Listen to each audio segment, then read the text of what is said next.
gives us the thing. Good. What's up, everybody? Jason from 1441 Solutions. Thanks for watching the video. Here with Kyle Yount from Surprise Break Firearms Training.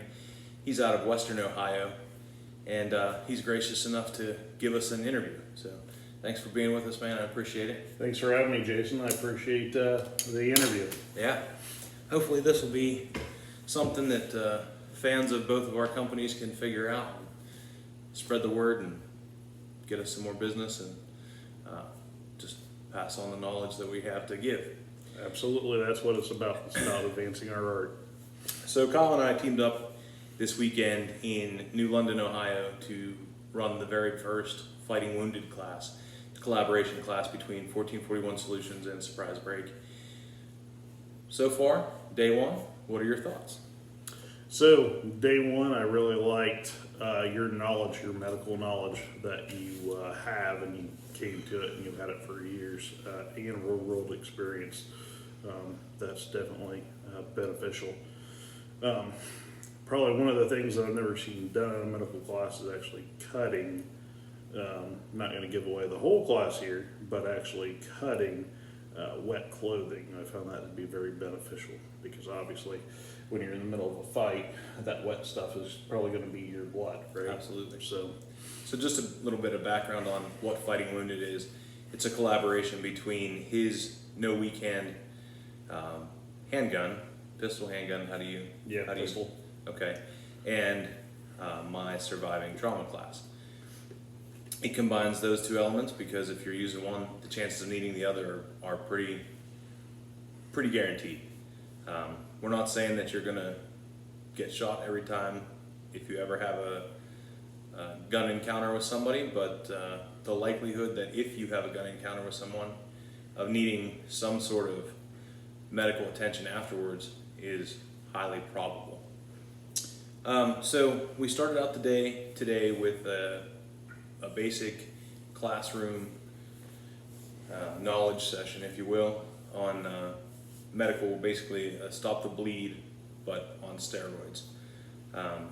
Then we moved to the range and we did some drills, we started the No Weak Hand process, which I thought was incredible. Started out with things you think you know, like how hard is it to shoot a gun one-handed? I shoot two-handed just fine, until you have to shoot a gun one-handed. Mm-hmm. Strong hand, other strong hand, and since you're not giving away the whole class, I won't give away the whole class either, but Right. A lot of different drills, different techniques, a lot of different outlooks on things to use whenever you might need that skill set. So what's coming tomorrow? So today, I'll kind of give you guys a brief rundown of what we did today without giving the goose, if you will, giving away the goose as it goes. But what we did today is we worked with single hand presentations, both dominant hand and, as Jason said, as I call it, the other dominant hand. And then we also worked not only how to shoot one-handed to get the most accuracy out of it, but various techniques, which I won't state here. Then after that, we moved on to how do we clear stoppages, how do we reload both with only our dominant hand and then only our non-dominant hand. So that's kind of where we wrapped up, and then we concluded the day with a drill that made everyone happy. They have two hands and they were able to use them. So I'll just leave it at that. Tomorrow we're going to get into a drill where we really ingrain the skills required for the test as far as for No Weak Hand. Don't know what the test is. No, they're not getting what the test is. So if you want the test, pay just like our students did this weekend, and I'll give it away with the cost of tuition. But definitely going to be working more different stoppage reduction drills, which will prepare us for the test. Then we're going to do scenarios where they take the knowledge you gave them this morning and early afternoon and the knowledge that I give them with no weak hand, and we put it all together, and that's what this course is about. A lot of medical courses out there, they just teach you how to, and then they don't stress test it. I consider what we're going to do tomorrow going to be a huge stress test for our students, and that's exactly why Jason and I collaborated here to bring this to the industry. I don't think there's very many classes like it. If there is, okay, I haven't taken any. This all came from our experiences. Me from the law enforcement side, and Jason for both law enforcement and being a paramedic. So that's kind of how this idea came about, if it were. But I'm looking forward to tomorrow. We got a good group of students, and I think they're going to be very successful. And I'm pretty sure this is going to start making people think just how important one-handed shooting actually is, and carrying medical, knowing how to use medical, and applying all that together and being able to do both at the same time. So, Yeah, and to that point, this class can be geared toward any demographic. Really, we're lucky that we have mostly armed civilians in this class. I think you and I are the only ones with any kind of LE or medical background. yep. A couple retired fellows, equipment operator, a machinist. So it's a varied background, different skill levels, different training experiences. But this class can be catered to anybody. If you have a police department or a small military unit or something that you want to really focus on, not just the what's and the hows, but the why behind why are we doing tourniquets for this? Why are we using our non-dominant hand or our traditionally considered support side for this drill? We go over all of that. The class was 9 hours? 9 hours including lunch? Yep. We talked through lunch. So, yeah, we started at like 9 o'clock, Oh, and morning, then we departed for dinner at about 6:15, and we had a half-hour break. So, about 8 hours and 45 minutes of actual training time today, but we were there for 9 hours and 15 minutes. So, tomorrow will probably be about the same. We might finish a little early. We'll just see how it goes, as it were. Yeah, and it wasn't death by PowerPoint. It wasn't just sit here and listen to me talk. I think we put down close to 300 rounds, at least loaded close to 300 rounds. Mm-hmm. And every round that we put down range had purpose. It wasn't just a ballistic masturbation, so to speak. You know, we learned the drill. We learned how to do it. We were given a course of fire. You know, do at least this number of rounds.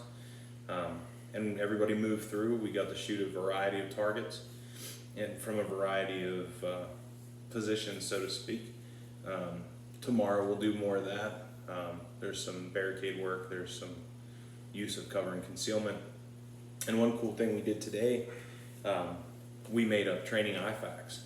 So we took just whatever random pouch we had, threw some training tourniquets and different things into it that you would find in a regular IFAC. And tomorrow the students will use those for both self-aid and buddy aid. And I think it'll be a great day. It's an incredible class. I can't wait to teach it again and, you know, maybe do the next version of it eventually. Tell these folks how they can find you. Okay, so you can find us, basically our email is a good way to get a hold of us.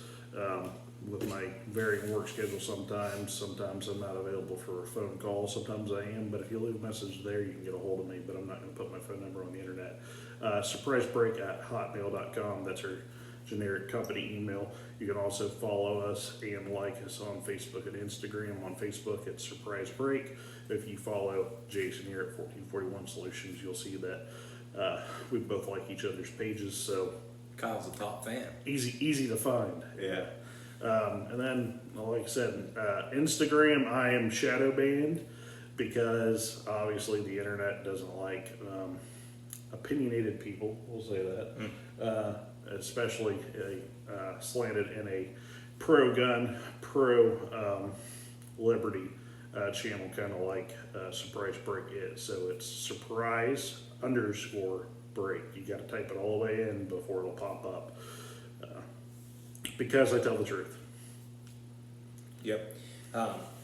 If you guys haven't ever heard of Kyle's company or trained with Kyle, this is probably my 4th or 5th time training with Kyle.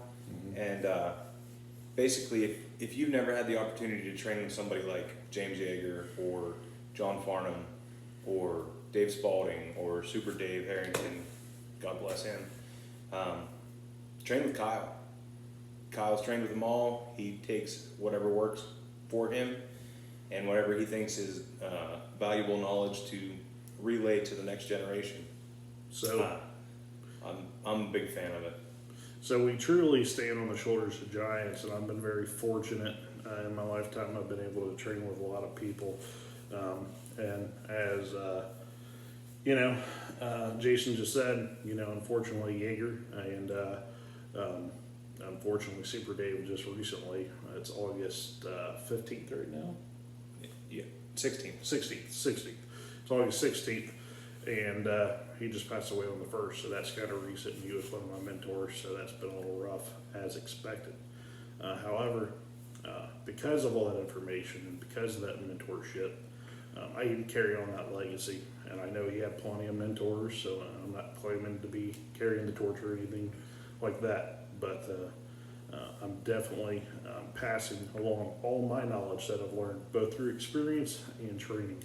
And I think that's the only way that, as an instructor, as a teacher, as I consider myself, you can get better. And the only way you can make your students better is to get better yourself. And like Jason said earlier, not trying to circle back too much, but there was no PowerPoint today. And I think that you can really see who the subject matter experts are based on whether or not they have to read from the PowerPoint all day. And that's the difference between an instructor and teacher. The instructor will just read from a curriculum. A teacher makes their own curriculum and teaches it from their heart. I agree with that. So since we've come this far, we're at about 13 minutes already. If you stuck around this long, I appreciate it. Follow my channel, like, subscribe, do all that stuff. Follow Kyle. You have a YouTube page, Yes, right, too. we have a YouTube, so we can do a collab on this or whatever. Okay. That'd be cool. And we'll put it on both channels, so it's just Surprise Break as far as for YouTube as well.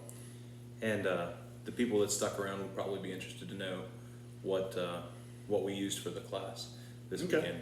I rocked just a Glock 19 with an acro on top and a TLR1 in a T-Rex Arms sidecar with a cat tourniquet. So I have been testing, and there will be a review. There's going to be a Club 5120 on the website, and it's going to be a paywall coming in January, and I don't think I've told that publicly yet. But there's going to be a review coming on the Chambers Custom 2019 FAT, which stands for Pretty Hot and Tempting WMG Working Man's Gun R, and it's an R because it designates that as a rail. 20+1 capacity, double stack 1911.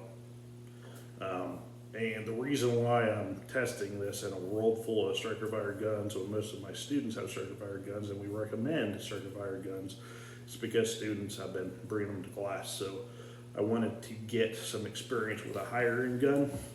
So the occasional student that has questions regarding that, I'm more knowledgeable on it. So Sweet. Kyle has a weird way of influencing me to do things that I don't want to do sometimes, so I'll probably be buying a double stack 1911 soon. If you have any questions, feel free to leave them in the comments. Reach out to either one of us in the email. If you want to host us, reach out. Let us know. See what we can do to accommodate that. Anything else you want to say before we go? well, just make sure you like, share this on your social media, and make sure you subscribe and stay subscribed, because unfortunately sometimes that box has a habit of getting unchecked and it's Weird. usually not by you. It's like a ghost that does that or something. I thought Ghost was Snapchat. Yeah, that could be it too. But Either way, stay subscribed, and we're thankful that you listened to us talk for a few minutes. Again, if you have any questions, reach out. Thanks for watching. all right, and I'll close with my ending statement here. The fight isn't over until your threat thinks it's over.